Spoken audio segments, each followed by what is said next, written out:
Hello everybody, it is Curiosity and I am back again to share with you another top 16 deck list profile thanks to Versus Games and the online Ultimate Cup tournament that happened on October 12th.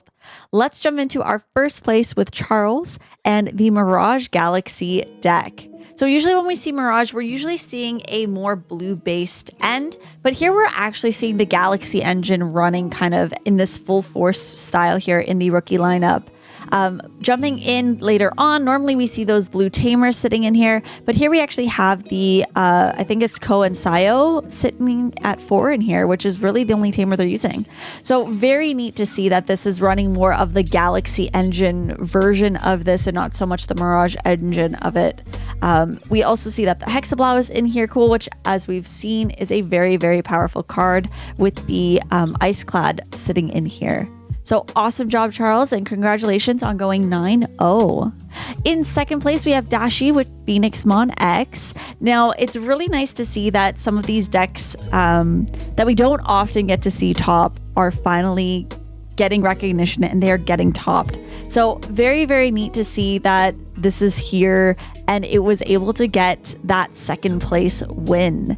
I love the tech choices of having that Crimson Mode Ace in here and then keeping that Phoenixmon lineup really, really strong there. So awesome job there, Dashi, for your second place win. In third place, we have Basil with the Dex Doru deck. And again, we know that this is here. This has been popping up in a lot of tops recently. So it is very, very strong to have it being played in formats like this. We can see the Uko engine is in here, and we have some tech choices such as the Lugermons as your sort of base there, going into your Dorus afterwards, and of course having the Lugermon as well in here. So awesome to see that you are maximizing kind of the elements of the Fenrir side of things as well as the Doru side of things to really get those tops that you're looking for. So congrats to your third place win. And in fourth place, we have Pink with a Fenrir deck. So Pink is from my locals, so shout out there. Congratulations on your fourth place win. It is nice to see that your deck is very simple. It is following the line very, very easily. You do have kind of similar in that sort of deck styled deck. So I'm curious to see how you play tested this and what your sort of tech choices were behind this. But it seems to have done you really well, and whatever you did was extremely rewarding. So congrats on your win in fourth place there, Pink. Fifth place, we have another Mirage deck. This is running the regular Mirage engine with Zet. So congratulations there. I've been seeing this Bukamon showing up a lot more, which is I believe it's the BT7 version, which is when you play Digimon from one of your Digimon's Digievolution, gain 1 memory. So that, I believe, works really well with the Huangkunmon when you get to play it out from its Digisource. So very, very useful there to kind of play off and get that memory as often as you can. We can see that the Imperial Paladin Mode Ace is in here. What a great tech choice for blue decks in general, and kind of giving you that extra advantage there. So congratulations there, Zet, on your fifth place. And in sixth place, we have Lack with Imperial. And we've seen Imperial a lot, and we can see that kind of this sort of going from level 3s to level 4s to level 5s to level 6s is all pretty much the same that we have seen in most Imperial decks. We are kind of playing with some ratios here, which is awesome, but it is roughly kind of the same standard cards that you want to be using and you want to be seeing consistently. What is also cool, though, is the tech choice of including the BT8 Paladin mode in here.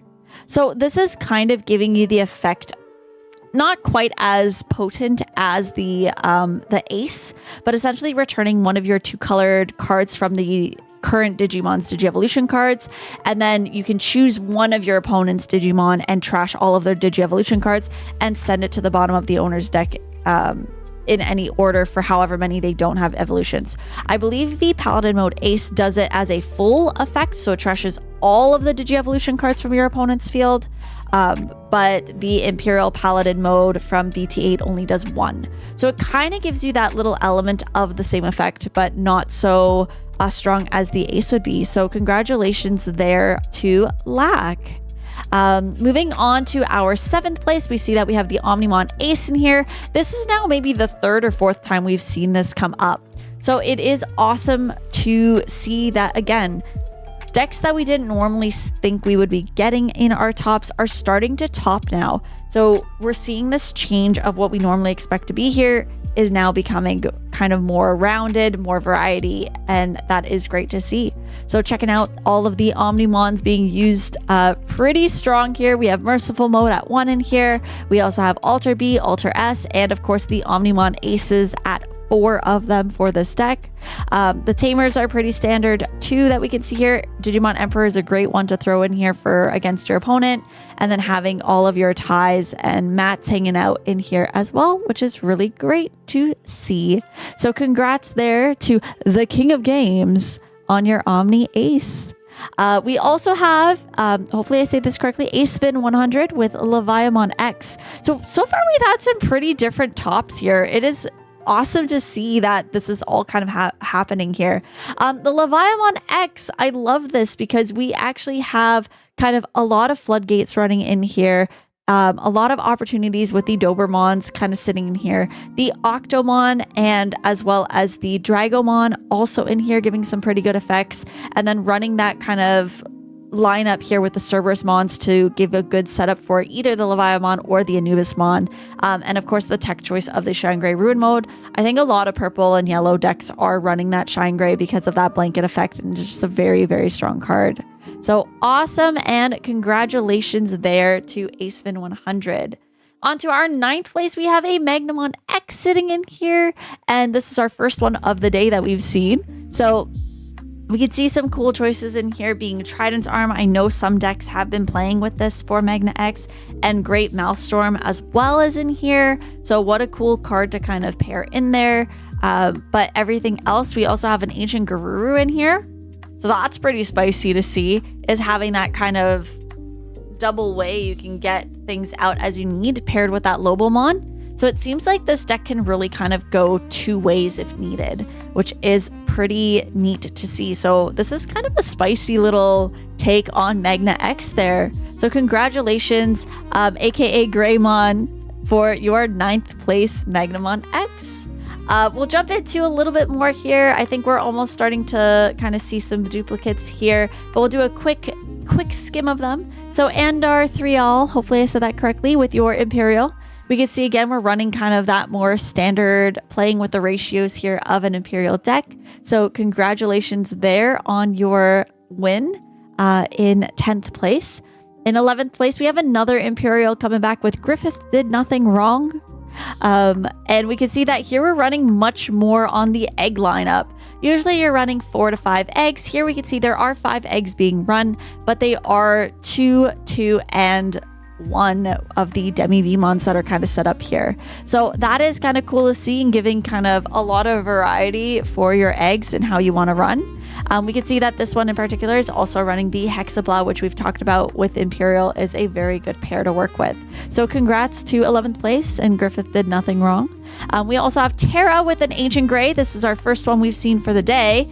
Again, Ancient Gray has slowly been increasing in its hype, in its notability, as well as in its power, and people are starting to use it to the advantage that it can be.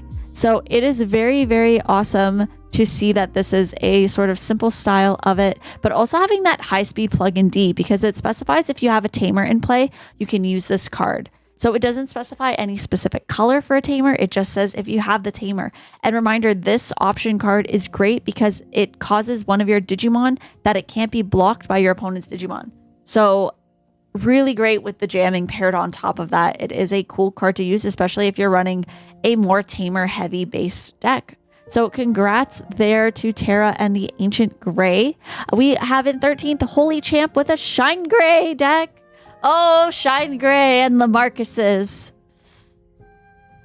Oh boy. I always joke about this because one of my buddies plays a Shine Gray deck, and I always get so mad seeing the Marcuses over and over again. But it is such a strong deck. So it's nice to see that it is still sneaking its way into top 16s here in all of its glory and all of its climbing. They are running 8 Marcuses, which is cool to see. So you're kind of maximizing that out there, using that Geo Gray that's restricted there to help get your tamers out and kind of set up the cycle that you need. So congratulations there to Holy Champ. We have Tessero with Fenrir. We've actually seen Tessero's decks before, so it is nice to see that even in the Aldi Cup, you are still topping. So congratulations there to that. And of course, we have, hopefully I pronounced this correctly, Tuesa Yang with a Dextoru. And again, we've already seen Dextoru a little bit earlier, but this one is running a little bit more in the tech choices, being the Shine Grave Ruin mode, as well as the Mega Gargomon Ace in here as well. And the Uko engine kind of slid in there as well. And I think a lot of purple decks are starting to run more of that Uko engine and have it sitting in there. So congrats on your 15th place. And finally, in 16th, we have Momin or Momin, hopefully I pronounced that correctly, with the Leviamon X. And again, we're running kind of those advantage cards here. And we can see that the Garurumon X antibody is in here as well, which is a great card because you still get the draw 2, trash 2 with it. And if you have an X antibody in its traits, you get the gain 1 memory. So even without the Garurumon in the Digievolution, this is a very strong card as long as you've got the X antibody and even on its own. So super, super cool and great to see. And that is and concludes the top 16 for Versus Games Online Ultimate Cup. I hope you all enjoyed this today. And if you liked what you saw, please like and subscribe. Also, let me know in the comments what you think, what you feel about things, what maybe if there was anything I missed tech-wise that I kind of skimmed over. Definitely let me know in the chat your thoughts. I always love to see it. And I will see you at the next video. Bye, everybody. See you soon.